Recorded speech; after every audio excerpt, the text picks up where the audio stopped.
So to fix this problem, go straight to your phone menu and try to search for your phone settings. So when you find your phone settings, what you have to do is to tap on it. After that, you have to search for apps and notifications. When you find it, just tap on it to open it. Now when you get here, what you have to do is to wait as it's loading.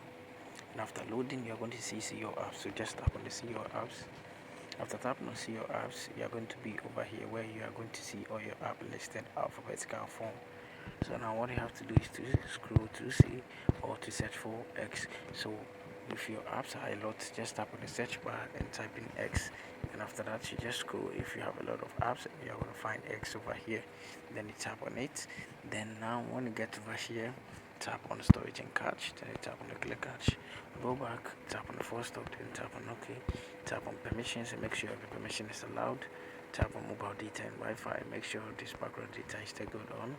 Go back and tap on notifications and make sure all notifications are toggled on. After doing this, what you have to do is to go to Google Play Store and try to search for X. When you search for X, this is going to appear. Then you tap on the X.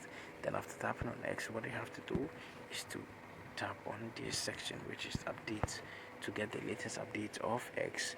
After updating your X, what you have to do is to restart your device. So now let's tap on your power button to restart our device.